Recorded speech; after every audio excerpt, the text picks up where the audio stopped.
Bismillahirrahmanirrahim.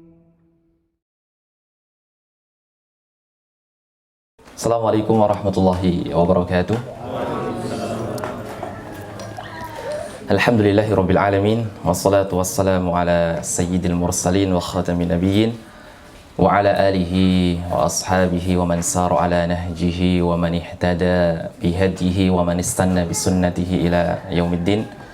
Qala Allah Ta'ala fi kitabihil karim, a'udzu billahi minasyaitonir rajim, ya ayyuhalladzina amanu taqullaha haqqa tuqatih wa la tamutunna illa wa antum muslimun. Amma ba'd, Allahumma anfa'na bima 'allamtana wa 'allimna ma yanfa'una wa zidna ilman nafi'a. Allahumma ati nufusana taqwaha wa zakkiha anta khairu man zakkaha anta waliyuha wa maulaha bi rahmatika ya arhamar rahimin. Pengurus posko dan ayah bunda yang dimuliakan Allah Subhanahu wa taala, alhamdulillah, bersyukur kehadirat Allah Subhanahu wa taala di pagi hari ini kita kembali diizinkan oleh Allah untuk melanjutkan kajian kita, kajian rutin setiap hari Rabu yang mungkin tertunda beberapa bulan. Alhamdulillah di hari ini Allah izinkan kita untuk memulainya lagi dan melanjutkannya. Dan insya Allah nanti kita akan lanjutkan, Pak. Ya, insya Allah akan kita lanjutkan. Kalau tidak, ini saya baru megang jilid yang satu juga. Ada 3 jilid. Nanti nggak selesai, begitu ya.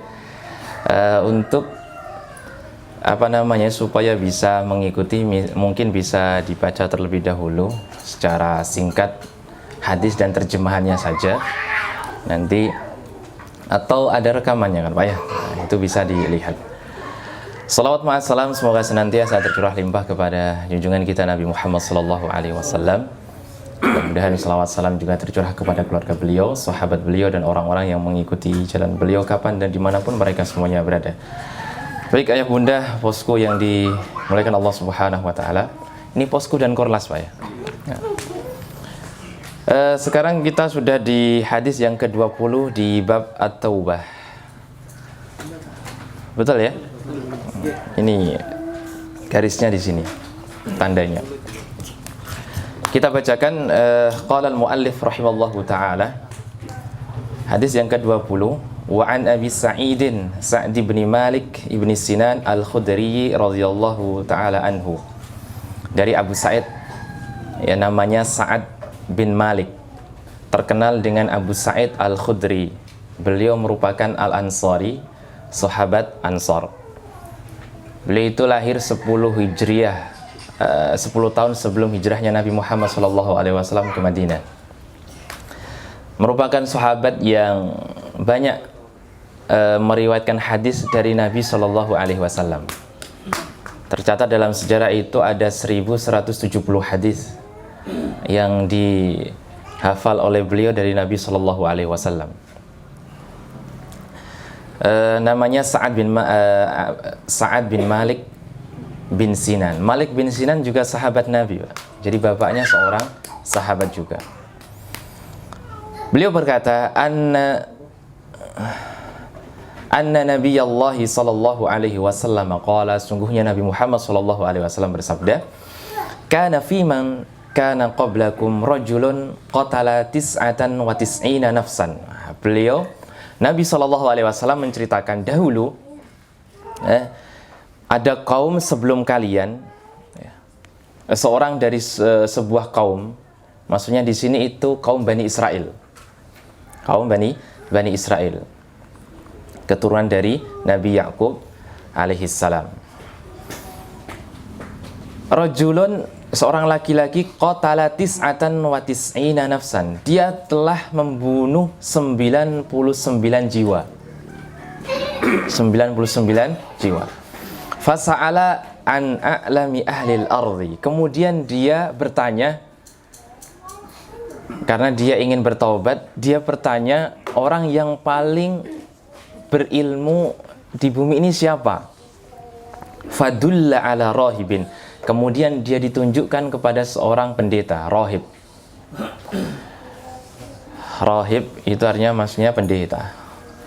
Kalau keterangan di sini rahib abidun min ubadi Bani Israel, seorang ulama Bani Israel. Dan yang dimaksud di sini adalah bi anna dzalika kana ba'di raf'i Isa alaihi salam. Setelah diangkatnya Nabi Isa alaihi salam, baru ada kalimat rahib.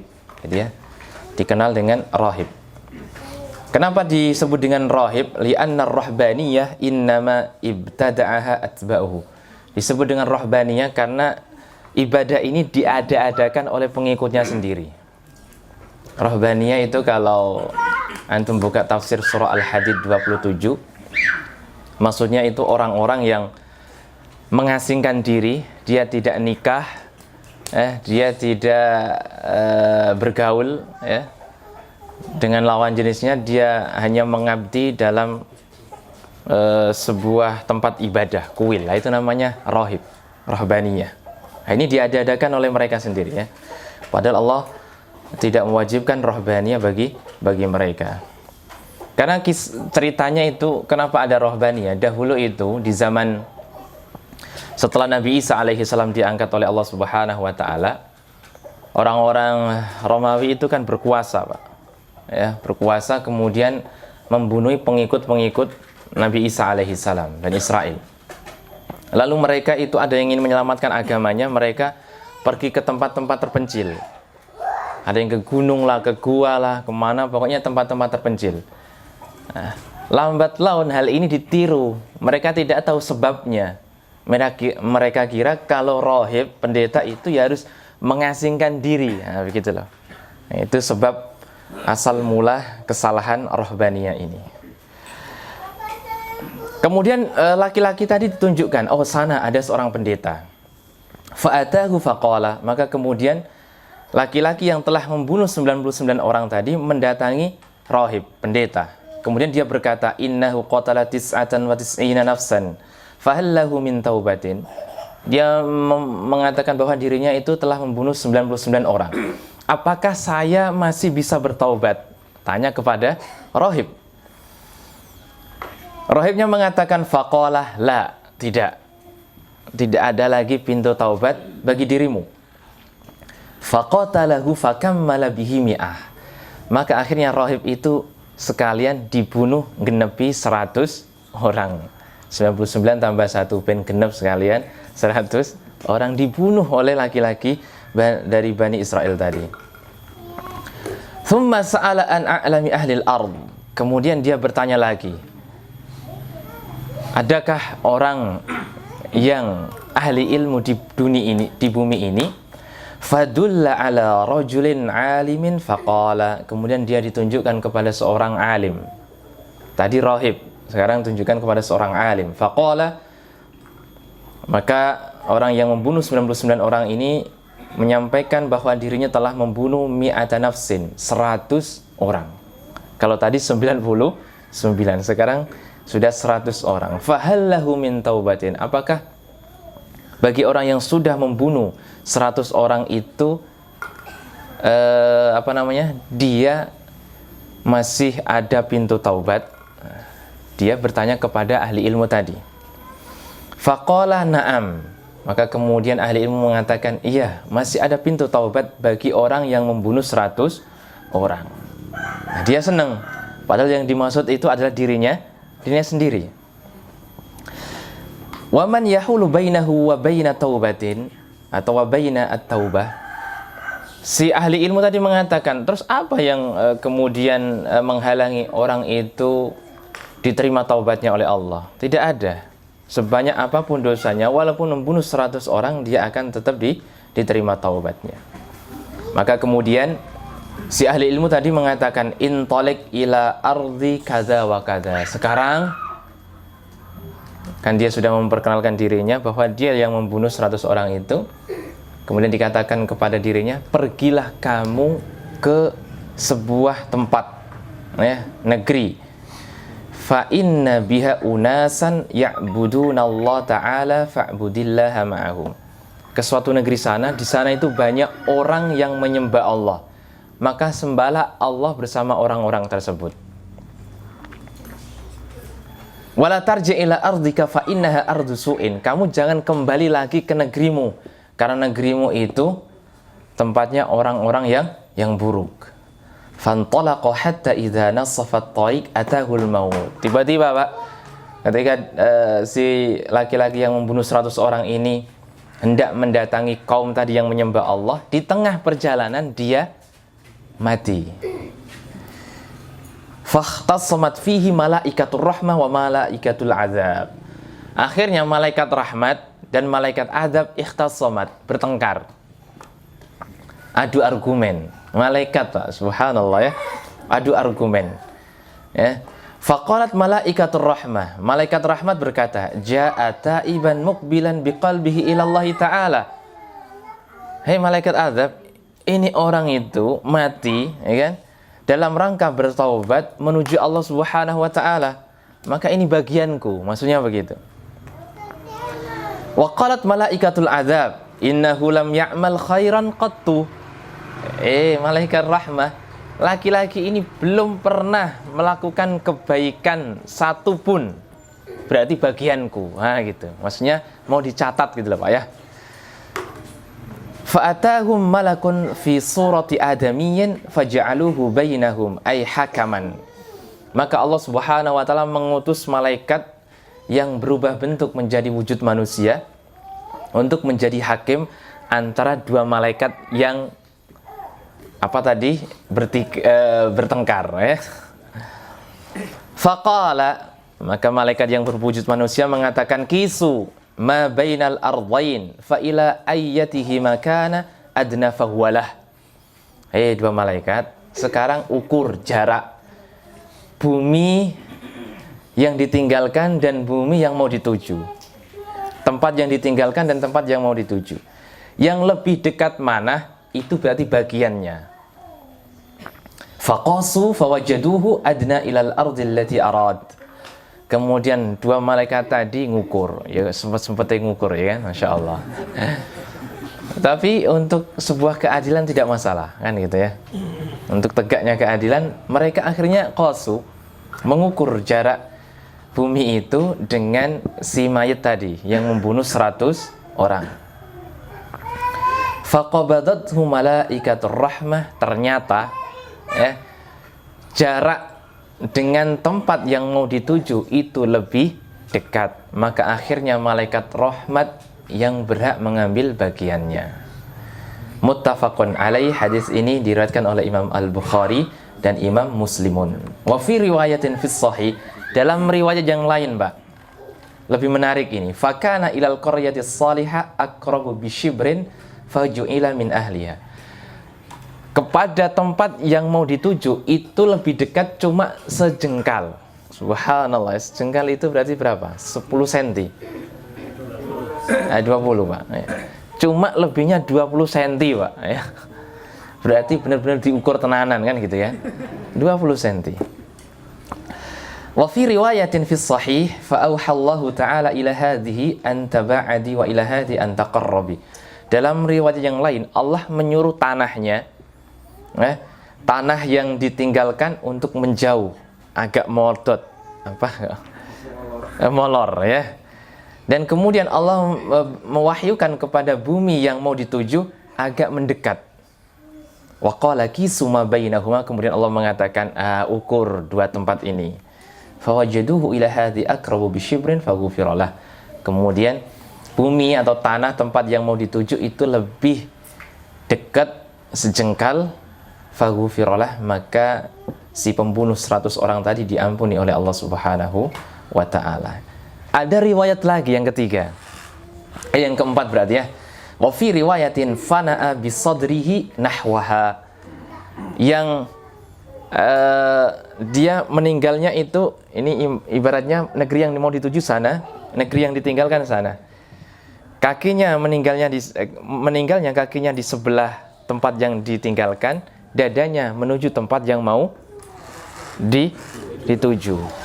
Maka dadanya yang lebih dekat kemana, itulah yang jadi bagiannya. Nah, akhirnya dadanya di sebelah sini, itu yang lebih. Jadi dia pas di tengah-tengah, Pak. Nah, gitu ya. Masya Allah. Itu riwayat ya, yang dikeluarkan oleh Imam Al-Bukhari dan Imam Muslim. Jemaah sekalian yang dimuliakan Allah Subhanahu wa taala, dari hadis ini banyak sekali, ada sekitar berapa di sini? 17 faedah ya. Ada 17 faedah yang bisa kita ambil dari hadis yang cukup panjang ini dari Abu Sa'id Al-Khudri radhiyallahu taala anhu. Yang pertama, hikmatun Nabi sallallahu alaihi wasallam fit taujih wal mau'izah bi dzarbil amsal. Yang pertama, Nabi sallallahu alaihi wasallam itu, Pak, diberikan hikmah oleh Allah untuk memberikan taujih atau memberikan mau'izah dengan menggunakan sebuah permisalan. Nah, ini berarti salah satu contoh metode Nabi kalau mau mengajari itu gunakan amsal, Pak. Gunakan permisalan. Ini Nabi sebenarnya kan mau mengajari kepada sahabatnya, tapi dengan menyampaikan kisah zaman dahulu. Nah, jenengan semuanya juga begitu. Kalau mau memberikan taujih kepada anak dengan berbagai macam kalimat ternyata masih belum bisa difahami, bisa dengan contoh. Bisa dengan contoh. Nabi sering menggunakan ini ya. Dalam kitab Ar-Rasul Al-Mu'allim itu metode yang ke-9 kalau tidak salah yang dijadikan oleh Nabi dalam mengajari sahabat-sahabatnya, menggunakan contoh permisalan. Nabi pernah menggunakan contoh misal, bagaimana pendapat kalian jika ada seorang yang di depan pintunya itu ada sebuah sungai, lalu dia kemudian mandi di sungai tersebut 5 kali, apakah masih ada kotoran dalam tubuhnya? Para sahabat mengatakan, tidak ya Rasulullah. Begitulah layaknya orang yang sholat 5 waktu. Dengan sholat 5 waktu itu menggugurkan dosa-dosanya. Kadang Nabi membuat analogi begitu, Pak ya. Sebuah perumpamaan ya yang bisa mendekatkan akal para sahabatnya dengan apa yang ingin mau beliau sampaikan. Itu yang pertama. Kenapa? Li'anna nufus tamil ilal iktida bi jinsiha litakhruja min rijsiha. Karena jiwa manusia, Pak, ayah bunda yang Allah Subhanahu wa taala, itu condong kepada sebuah contoh. Ya, kalau ada contoh baik kemudian dia mengetahuinya, orang itu akan mengikutinya. Ada contoh yang buruk kemudian itu yang dilihatnya, dia akan mengikutinya. Itu memang manusia begitu. Maka kalau sulit sekali ngajari anak, ya ini mungkin salah satu caranya adalah menceritakan sesuatu atau membuat analogi dan sebagainya. Baik, yang kedua, jawazut tahaddus an Bani Israil. Boleh menceritakan tentang Bani Israel, kisah Israiliyat itu boleh. Boleh, Pak ya. Fa inna fihim kanat al-ajaib. Karena dalam kisah-kisah Israiliyat itu banyak hal-hal yang menakjubkan. Kayak seperti ini kan menakjubkan. Malaikat datang bertikai gitu kan, terus mengukur tanah gitu kan. Ini bukan juragan tanah loh, tapi mengukur tanah, insyaallah ya. Mengukur tanah. Walakin idza haddatsana ahlul kitab bi syai'in fala nusaddiquhum wala nukadzibuhum. Tapi kalau ada ahli kitab kemudian menceritakan kisah mereka kepada kita, kita nggak boleh percaya dan tidak boleh mendustakannya. Ada ahli kitab, Pak ya. Jadi ahli kitab menyampaikan kepada kita tentang kisah-kisah ahli kitab, kita tidak boleh membenarkannya, tapi juga tidak boleh mendustakannya. Boleh jadi itu salah, boleh jadi juga benar. Hanya sebagai tambahan wawasan saja. Itu hikmah yang kedua. Hikmah yang ketiga, an-nafsul basyariyah fiha khairun asil wa syarrus su' dakhil. Aslinya, hakikat jiwa manusia itu baik, Pak. Lah keburukan itu datang dari eksternal. Internalnya jiwa manusia itu sebenarnya bagus. Ya. Tapi eksternalnya yang kadang membuat buruk. Fa idza sadafat man yudzakiruha fa inna fiya istidadan al-istiqamah ala tariqil huda. Makanya kalau ada saja yang bisa memberikan taujih, mengingatkan dengan benar dan tepat, itu bisa mengembalikan manusia pada hakikat hatinya. Karena pada dasarnya hakikat hati manusia itu baik. Seperti pembunuh 100 tadi itu. Sudah membunuh 99, ternyata terbesit pada dirinya untuk berbuat baik, bertaubat kepada Allah Subhanahu wa taala. 99 loh, Pak.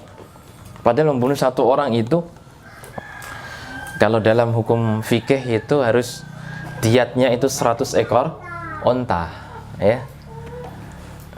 100 ekor onta. Itu diambil dari nazarnya Abdul Muttalib waktu dia bernazar bahwa kalau nanti saya punya anak, atau kalau dia bisa menemukan sumur Zam-Zam, ya, saya akan mengorbankan salah satu anak saya. Kalau anak saya 10 gitu kan, qadarullah jumlahnya 10, diundi yang keluar adalah Abdullah, ya. Nah, maka kemudian diundi lagi keluarnya Abdullah, diundi lagi keluarnya Abdullah. Maka kemudian orang mengatakan, kalau keluar Abdul lagi, kamu harus setiap satu kali undian diatnya 100 unta. Berapa kali undian itu, Pak? 10, berarti 100 kali 10 berapa? 10 kali 10, ya maaf. Setiap kali undian 10 ekor onta. Kemudian undiannya sampai 10 kali dan keluarnya Abdullah terus, ya kan? Akhirnya Abdul Muttalib harus menyembelih 100 ekor onta. Nah, itu dari situ. Maka orang membunuh satu orang itu 100 ekor onta. Ini 99, Pak. Ya kan? Berapa banyak onta yang harus disembelih? Baik. Kemudian hikmah yang keberapa, Pak? 1, 2. Yang keempat, ya, fadlul ilmi ma'akillatil ibadah ala kathratil ibadah ma'al jahal. Di sini ada kemuliaan sebuah ilmu, Pak. Ilmu itu lebih mulia walaupun dengan sedikitnya ibadah, daripada banyak ibadah tapi tanpa ilmu. Nah, itu disebut dengan jahal. Orang yang berilmu kemudian dia sedikit ibadahnya, itu masih lebih baik daripada orang bodoh tapi banyak ibadahnya. Li'annal 'abid al-jahil rubbama asa'a min haits arad an yuhsin sun'an fahalaka wa ahlak wa dhalla wa adhall. Karena boleh jadi orang yang jahil, dia melakukan sebuah amal, dia sangka amal itu baik, padahal amal itu nanti bisa menghancurkan dirinya dan menghancurkan orang lain, menyesatkan dirinya dan menyesatkan orang lain. Seperti rahib tadi, dia sangka bahwa orang yang telah membunuh 99 orang tidak ada lagi pintu taubat karena jahilnya dia, padahal Allah itu maha penerima taubat, sehingga dirinya pun malah dibunuh gitu loh. Nah, ini karena jahil. Nah, kalau jahil itu nggak boleh berfatwa, bahaya kan, fatwanya bahaya.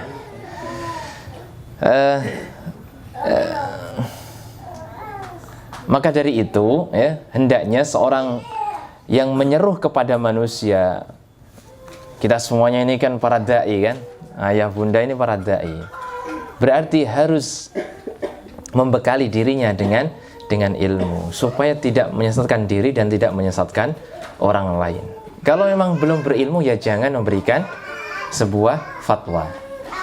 Hikmah berikutnya, al-jahil adu nafsihi, kebodohan itu adalah musuh dirinya sendiri.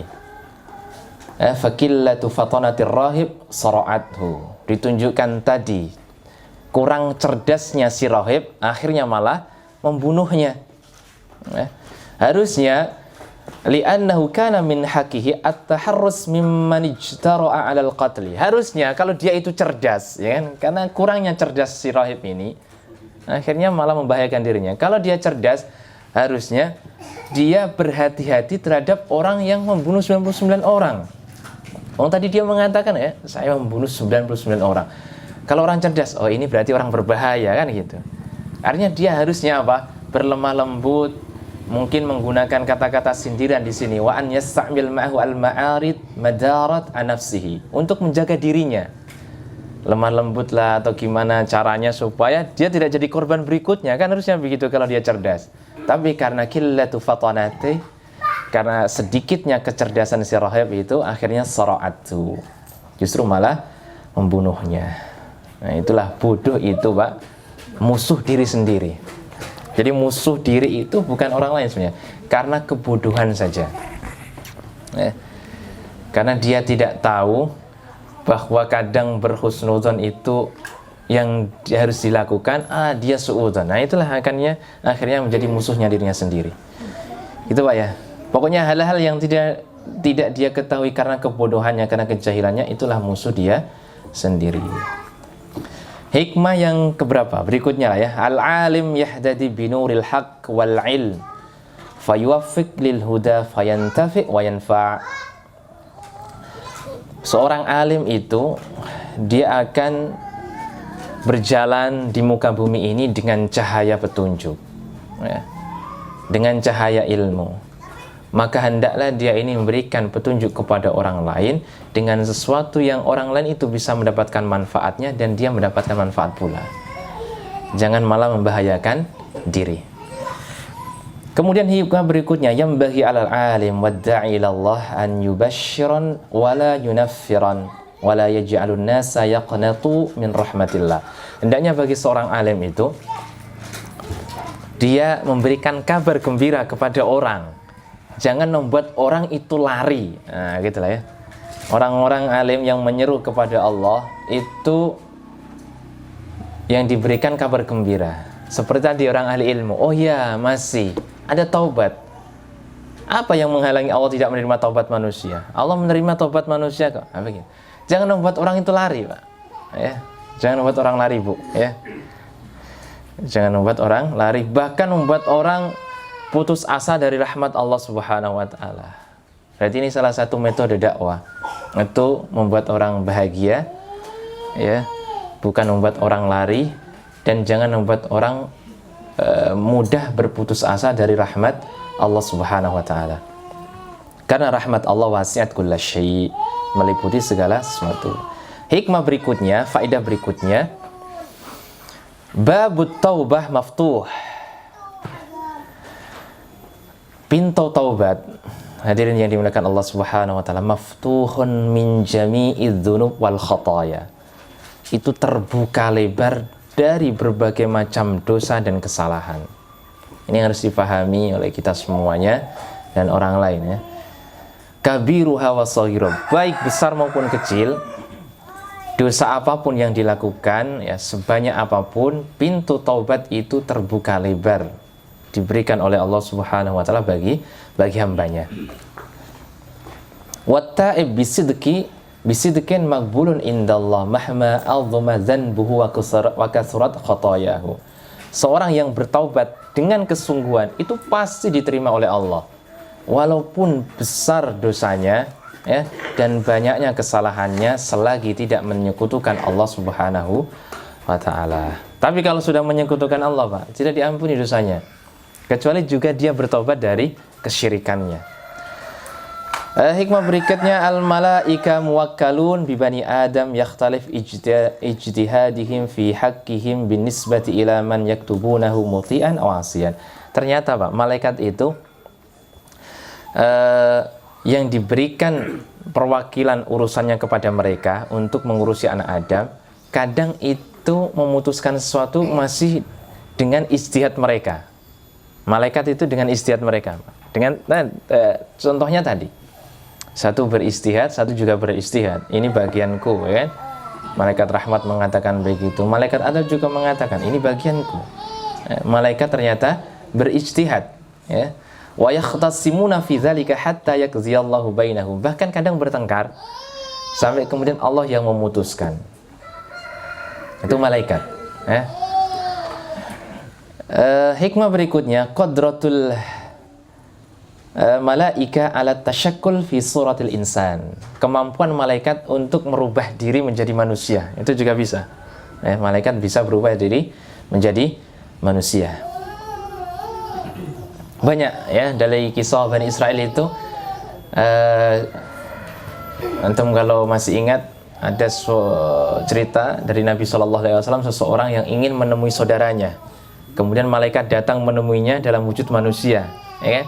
Kamu ada urusan apa mau datang menemui saudaramu? Tidak ada urusan apa-apa, yang menemui adalah seorang malaikat. Jadi kadang malaikat itu berubah wujud menjadi manusia. Atau malaikat Jibril kalau bertemu dengan Nabi SAW, itu malaikat Jibril harus berubah bentuk manusia. Kalau tidak, itu membuat Nabi pernah ketakutan, ya kan Pak? Jibril itu pernah dalam bentuk aslinya di atas kursi langit, kemudian sayap 600 sayapnya itu menutup langit. Subhanallah, itu kan medeni Pak ya. Maka kadang Jibril itu kalau datang kepada Nabi dalam wujud manusia, biasanya berwujud siapa Pak? Dihya al-Kalbi ya, Dihya. Itu memang kemampuan malaikat, dia bisa berubah wujud manusia. Begitu juga pula jin juga mampu Pak ya.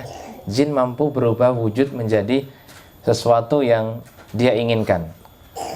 Maka hantu-hantu itu ya wujud jin itu sebenarnya. Saya juga nggak pernah lihat hantu masalahnya. Nah, ada yang pernah lihat? Hikmah berikutnya, masyru'iyatu tahawul minal ardi allati yu'sallahu fiha ilal ardi la yu'sallahu fiha. Au inna ahla aqallu su'an minal ula. Di sini Pak, dari hadis ini ada pensyariatan untuk pindah kepada negeri yang di situ tidak bermaksiat kepada Allah dari negeri yang dia bermaksiat kepada Allah. Jadi ada anjuran begitu Pak. Kalau kita berada di sebuah kampung, berada di sebuah tempat, di situ rata-rata bermaksiat kepada Allah, dalam Islam itu dianjurkan untuk pindah. Nah, dijual rumahnya, lebih-lebih kalau masih kontrak kan nggak apa-apa ya, pindah kontrak gitu aja. Itu termasuk syariat kita. Atau minimal pindah ke tempat yang ahli maksiatnya lebih sedikit, gitu loh. Ya. Karena lingkungan al-bi'ah itu yu'athir Pak ya, tu'athir ila nafs. Bi'ah lingkungan itu sangat mempengaruhi Pak. Kita alhamdulillah kalau di lingkungan yang baik ini mudah melakukan kebaikan. Gini apa nggih? Iya kan? Tapi kalau bi'ah kita itu buruk, ya mudah nanti minimal malu nirak melu elek kan gitu ya. itu makanya disyariatkan untuk berpindah dari tempat yang di situ banyak orang yang bermaksiat kepada Allah Subhanahu wa taala. Ini sampai 8:30 kan, Pak? Nah, hikmah berikutnya, yang bagi alat taib mufaraqatul ahwali allati i'tadaha zaman al-ma'siyah. Seyogyanya bagi seorang yang bertaubat itu, dia harus meninggalkan kebiasaan lamanya. Kalau dia itu biasa membunuh seperti yang diceritakan di hadis ini, maka dia harus segera meninggalkannya. Ya. Kalau dia biasa mencuri, dia harus berniat untuk segera meninggalkannya. Wa tahawwul fiha kullaha wal ishtighal bi ghairiha. Dia tinggalkan seluruhnya dan menyibukkan dengan perbuatan yang lain. Kalau tidak, jiwanya yang sudah terbiasa tadi itu akan mengajak dia untuk melakukan maksiat lagi. Harus segera dirubah dan dia menyibukkan dirinya dan jiwanya dengan amal yang lain, amal baik yang lain. Hikmah berikutnya Pak, yang dimuliakan Allah Subhanahu wa taala jemaah sekalian, musahabatu ahlil ilmi wat taqwa wassilah tu'inu ala ta'atillah wa taqma asyaitan. Mencari teman dari ahli ilmu dan ahli takwa dan orang-orang yang baik itu akan membantu kita melakukan taat kepada Allah, melakukan ketaatan kepada Allah. Seperti tadi pembunuh tadi mencari ahli ilmu, dia bahkan bertanya, ada yang ahli ilmu nggak di dunia ini? Kemudian ditunjukkan sana ada rohib, ternyata bukan ahli ilmu. Kemudian ditunjukkan sana ada ahli ilmu. Akhirnya ahli ilmu itu membantu dia. Oh, kamu harus meninggalkan negerimu ini, pergi ke negeri sana, yang di sana banyak orang yang beribadah kepada Allah. Nah, jadi menunjukkan bahwa pentingnya untuk membersamai orang-orang ahli takwa, ahli ilmu, dan ahli kebaikan. Karena itu juga bisa mencegah pengaruh syaitan.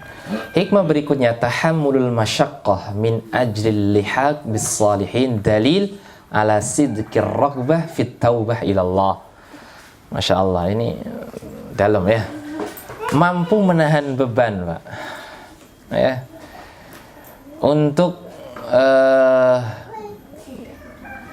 bertakarrub kepada orang-orang saleh, mampu menahan kesulitan untuk berdekat-dekat dengan orang saleh, itu menunjukkan dalil benarnya taubat kita.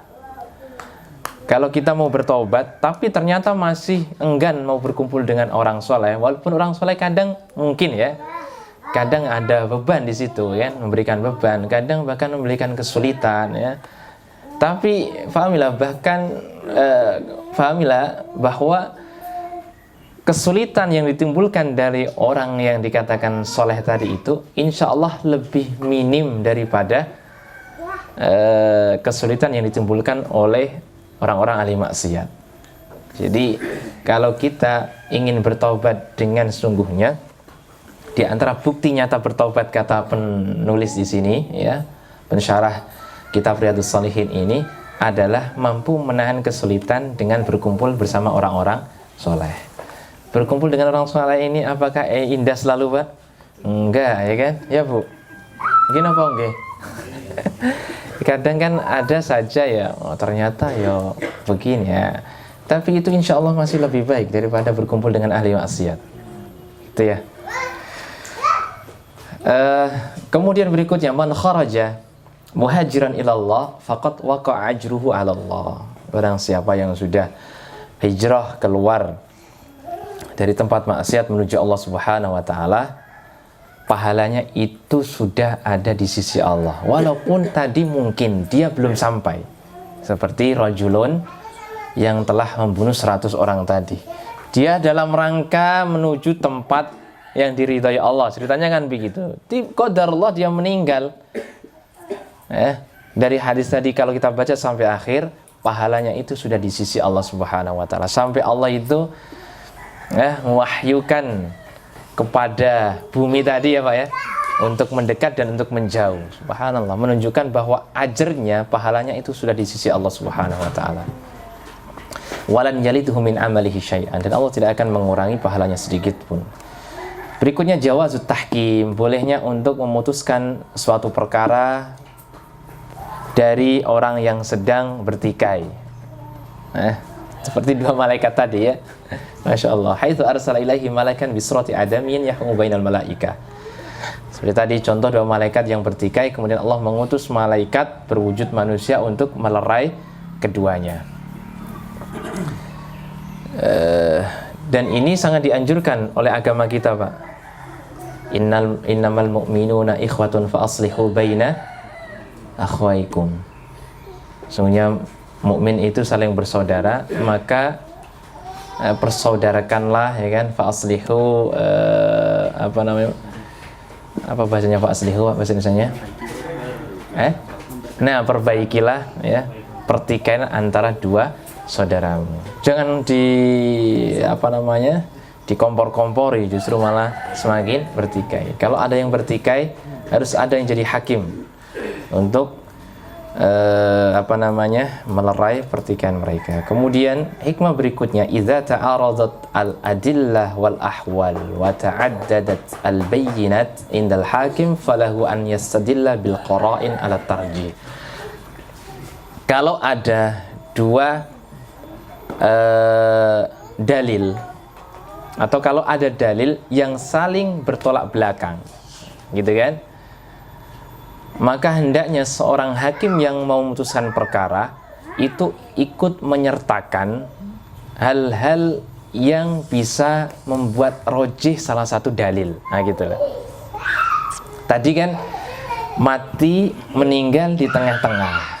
Ini kan ta'arodat kan. Satu menguatkan pendapatnya, satu menguatkan pendapatnya. Satu mengatakan orang ini itu telah membunuh 100 orang.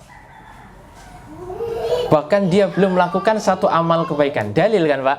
Oleh malaikat siapa? Azab. Tapi malaikat rahmat juga punya dalil. Dalilnya orang ini itu bertaubat menuju tempat yang diridhoi Allah loh. Nah, kan sama-sama kuat dalilnya. Maka harus menyertakan dalil berikutnya yang bisa membuat tarjih, yang bisa menguatkan salah satu di antara dua dalil tadi. Dalilnya apa? Datang satu orang ukur deh mana yang lebih dekat. Nah, ini dalil penguat namanya. Itu namanya qarinah alat tarjih yang menunjukkan mana yang lebih kuat. Jadi begitu. Nah, ini yang digunakan oleh para ulama ketika mentarjih begitu. Jadi kalau ada dalil dua ta'aradat, saling kontradiksi, harus cari qarinahnya, hal-hal yang menyertai dua dalil ini yang menguatkan, mana yang kuat di antara dua dalil ini. Kemudian hikmah berikutnya, afdhaliyatus salihil bashar alal malaika. Manusia yang soleh, Pak, ternyata masih lebih mulia daripada malaikat. Subhanallah, ini kabar gembira untuk kita semuanya. Kenapa begitu? Haitsu ja'alal malak al-hakam ala surati adamiyyin. Allah itu sampai mengutus malaikat itu dalam bentuk manusia menjadi hakim dua malaikat yang sedang bertikai. Tidak mengirim malaikat.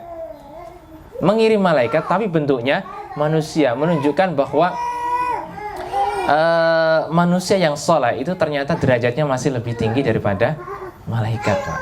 Subhanallah ya. Jadi kalau kita itu soleh dan solihah, itu derajatnya lebih tinggi daripada malaikat. Malaikat makhluk yang la ya'sunallaha ma amarahum, tidak pernah bermaksiat kepada Allah atas perintahnya, itu ternyata masih bisa kita kalahkan ya, dengan kesolehan kita. Nah, berarti syaratnya apa? Ya soleh kan gitu ya. Itu hikmah yang terakhir. Subhanallah. Kemudian beliau pensyarah mengatakan di sini ikhtalafa fi sihhati taubatil qatil amdan. Kalau pembunuhan, ada faedah berikutnya yang beliau sampaikan. Membunuh dengan sengaja amdan itu masih khilaf di antara para ulama. Wasshawab sihhatuha, yang paling tepat adalah benarnya taubatnya. Maksudnya masih diterima taubatnya. Jadi kalau ada orang yang membunuh secara sengaja, nah ini pas hari-hari kita ini kan sedang apa, Pak? Ya, pembunuhan ya, polisi dengan polisi itu kan, Masya Allah. Itu pembunuhan dengan sengaja kan? Betul nggak? Itu namanya qatil amdan. Qatil amdan, membunuh dengan sengaja. Dalam Islam ternyata kalau qatil amdan itu kemudian dia bertaubat, itu diterima taubatnya. Wal hadis syahidun lidzalika wa zahir fi. Dalilnya apa? Hadis tadi itu. Dia sengaja membunuh kan, tapi kemudian dia bertaubat, ya diterima taubatnya ya, oleh Allah Subhanahu wa taala kalau dia bertaubat. Gitu. Itu sedikit, tapi ada khilaf. Ada juga ulama yang mengatakan tidak. Dia harus mendapatkan sanksi dulu. Dan sanksi itu adalah pertaubatan dia. Kalau dia taubat, maka taubatnya diterima oleh Allah Subhanahu wa taala. Wallahu taala alam. Itu bukan pembahasan kita. Ya, pembahasan kita di sini adalah taubat, bahwa taubat itu akan tetap berlaku bagi orang yang melakukan dosa sebesar apapun ya, maksiat sebesar apapun, kalau dia bertaubat kepada Allah akan diterima oleh Allah Subhanahu wa taala. Wallahu taala alam. Sudah 8:30 kurang 7 menit, barangkali ada yang mau didiskusikan, kami persilakan. Assalamualaikum warahmatullahi wabarakatuh. Waalaikumsalam warahmatullahi. Ingin bertanya Ustaz, ini mengenai tadi penjelasan bahwa sebaiknya kita untuk bisa berhijrah atau pindah dari suatu tempat yang dimana banyak maksiat di situ. Nah, kebetulan memang saya Ustaz, jadi sejarahnya itu dulu itu kampung preman Ustaz. Nah, qadarullah saya bertempat di situ. Kemudian alhamdulillah kedatangan juga beberapa tetangga dari saya itu ustadz begitu, beberapa ustadz, dan alhamdulillah lambat laun yang hampir usia 40 sampai 50 tahun itu bertato Ustaz. Yeah. Nah, alhamdulillah yang bertato-tato ini kemudian mau ke masjid karena kita memang ajak mereka untuk ikut berpartisipasi dalam kegiatan-kegiatan tertentu ketika ada di sekitar masjid begitu. Nah, kemudian lambat laun mereka akhirnya yang azan itu ya orang-orang bertato gitu Ustaz. Masya Allah, Masya Allah. Tapi memang butuh proses yang panjang dan kemudian seperti ada kuat-kuatan gitu Ustaz. Dan alhamdulillah kemarin lurah terbaru kami orang yang mau ke masjid begitu. Tapi memang riwayat beliau itu kakek sama ayahnya itu lurah dulu itu juga Nyun Sewu bertato dan mantan preman begitu. Tapi alhamdulillah ada perubahan. Nah, pertanyaan saya itu tadi kembali bahwa kita memang kadang masih mempertimbangkan apakah kita mau pindah atau enggak, karena memang situasi anak-anak di pergaulannya begitu ketika keluar dari rumah memang kalau saya lihat kurang kondusif gitu. Jadi memang anak-anaknya itu ya masih ada gester begitu. Cuman kalau saya lihat masih ada harapan untuk wilayah itu semakin membaik Ustadz gitu. Nah, kalau saya pikir kalau bertambahnya orang-orang baik, maka kekuatan kebaikan itu bisa mempengaruhi yang tadinya buruk begitu Ustadz.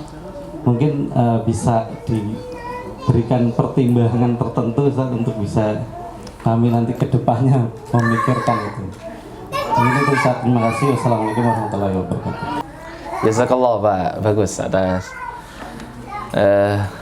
pertanyaannya dan curhat di kampungnya kan gitu ya. Tentu tadi yang saya sampaikan adalah Pak, berkaitan dengan orang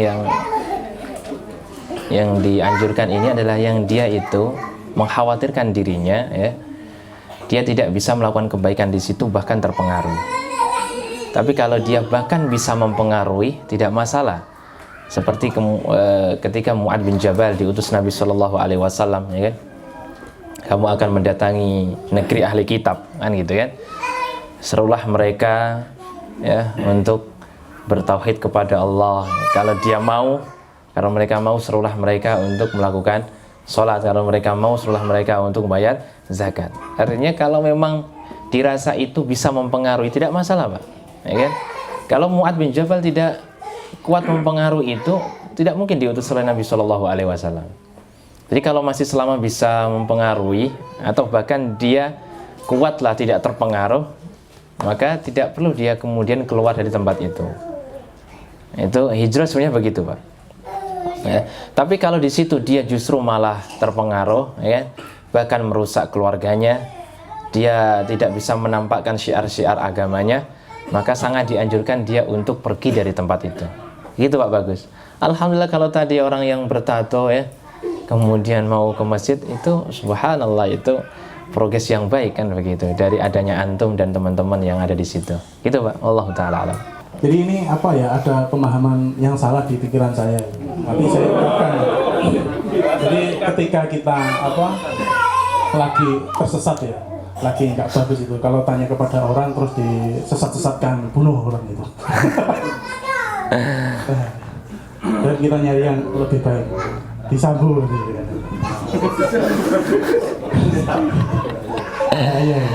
Nah ini Ustaz, jadi ini sama juga ada cerita.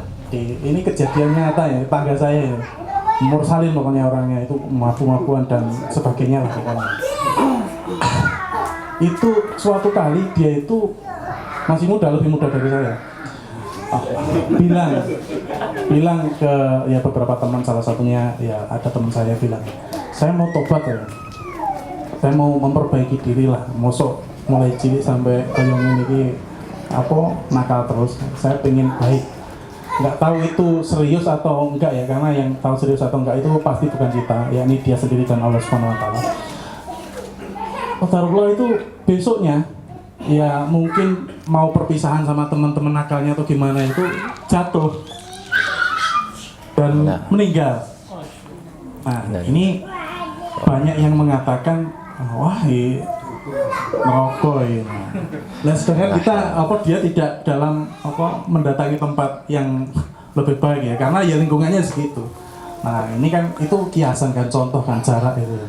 Nah, tapi dia sudah mengucapkan walaupun belum adalah subuh orang sholat pas itu. Nah itu kemudian meninggal.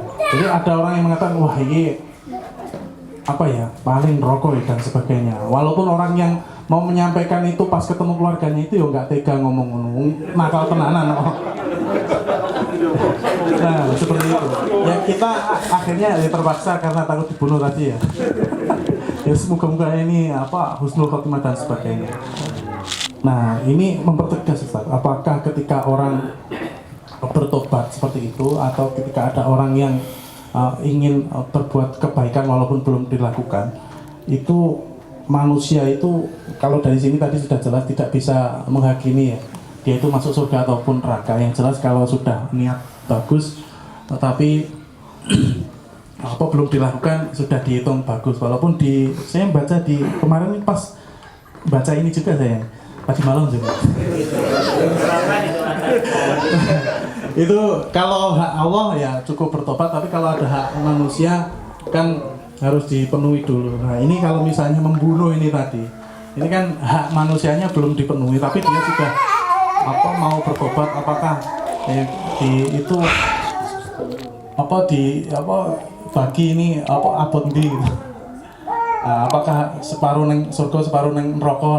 Nah seperti itu mungkin gimana Ustaz kalau kejadian seperti itu? Masya Allah. Baik. Jazakallah Pak. Intinya pertanyaannya apakah orang seperti ini di separuh di surga atau separuh di neraka kan? Di akhirat itu tidak ada tempat kecuali surga atau neraka Pak. Kecuali orang Mu'tazilah. Nah, i'tizal dia mengatakan bainan nar wa bainal jannah fihi manzilah, ada manzilah ya, ada sebuah tempat, makanya disebut dengan Mu'tazilah. Seperti bayi kafir kalau meninggal menurut mereka dia berada di al-manzilah bainal manzilatain, dengan mengatakan antara surga dan neraka. Atau orang apa namanya? Pokoknya orang-orang yang tidak jelas, orang zaman fatrah misal begitu. Itu fil manzilah bainal manzilatain, yang gitu ya. Ada di sebuah tempat. Dalil mereka nanti di surah Al-A'raf itu ya. Tapi ini pendapat yang salah, pendapat yang tidak benar oleh orang-orang Mu'tazilah. Di surga itu hanya ada di akhirat itu hanya ada surga maupun neraka Pak. Tapi ada orang juga yang nanti dimasukkan ke neraka dulu. Itu jelas ada dalam sebuah hadis ya. Hadis qudsi yang nanti kemudian Allah mengatakan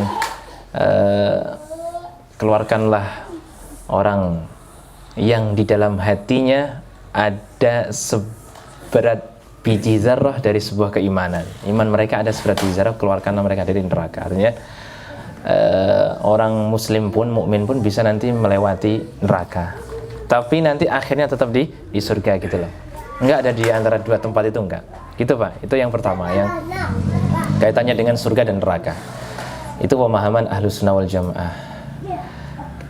Bukan separuh-separuh, ya. Separuh gimana caranya kan gitu. Kemudian tidak serta-merta obat terus diampuni semua kan enggak? Iya, itu yang pertama kan Pak. Kemudian bagi pendosa yang telah melakukan perbuatan dosa sekian tahun atau misal membunuh tadi atau teman jenengan tetangga tadi Pak ya, tetangga ya, yang melakukan maksiat, apakah kemudian kalau sudah meninggal dunia dia berhak dihakimi? Nggak boleh Pak ya. Orang yang sudah meninggal dunia itu nggak boleh dihakimi karena dia telah mendapatkan apa yang telah dia lakukan di sisi Allah Subhanahu wa taala. Maka tidak boleh menjudge seorang yang sudah meninggal dunia. Karena tidak ada yang tahu apakah dia di surga atau di neraka. Ada yang tahu Pak? Nggak ada yang tahu ya. Kecuali orang-orang yang sudah dikabarkan oleh Nabi atau Allah dalam firman-Nya, misal tabbat yada Abi Lahab wa tab, jelas Abu Lahab sudah dinas. Nah, itu baru boleh. Atau siapa Rasul Munafikin Abdullah bin Ubay bin Salul kan sudah dinas gitu. Tapi kalau yang belum dinas itu kita tidak boleh menjustifikasi orang dia di neraka atau di surga. Benar Pak tadi Pak? Tidak boleh meskipun takut dibunuh ya, enggak kan? Enggak boleh. Oh ini neraka ini jelas nggak bisa. Dia nggak tahu. Mungkin pas dia mau meninggal dunia dia bertobat kepada Allah, dia mengucapkan la ilaha illallah, kan nggak tahu. Tidak ada yang tahu. Tapi kalau memang dia sudah ada niat bertaubat kepada Allah berikutnya, waqa ajruhu indallah, insyaallah pahalanya sudah ada di sisi Allah Subhanahu wa taala, walaupun dia belum melakukan kebaikan seperti pembunuh 99 atau 100 orang tadi, Pak. Tadi belum melakukan kebaikan, Pak, ya. Baru pamitan sama teman-temannya kan. Pamitan loh. Pamitan pergi atau pamitan nggak melakukan maksiat? Pamitan mengakhiri perbuatan nakalnya. Subhanallah, ini subhanallah, luar biasa, Pak. Itu justru mulia mungkin, Pak, di sisi Allah daripada kita mungkin kan. Kita nggak tahu. Nah gitu, Pak, ya. Itu terus kemudian hak dengan orang lain gimana? Hak dengan orang lain kalau dia sudah meninggal dunia, kalau kaitannya itu adalah hutang perhutangan, maka yang menyelesaikan adalah warisnya. Tapi yang tidak diketahui, tidak tercatat, maka kembalinya kepada Allah Subhanahu wa taala, tidak tahu, Pak, ya. Apakah dia termasuk muflis atau dia termasuk orang yang beruntung, tidak tahu. Kalau muflis itu atau kamufle kan ya. Kalau muflis ada di depan kita ya. Kalau muflis dia orang yang rugi. Dia melakukan kebaikan ya. Tapi kemudian dia melakukan kezaliman, dia akan diambil dari pahalanya itu. Itu, Pak, ya. Jadi itu kalau kaitannya dengan hal-hal yang bisa dihitung tadi, Pak, hartalah, hutang dan sebagainya, itu harus disampaikan, Pak, kepada ahli warisnya. Dia yang harus melunasinya. Dia yang harus menyelesaikannya. Tapi kalau hal-hal yang tidak tertulis, itu waqa ajruhu indallah, insyaallah. Gitu, wallahu taala alam.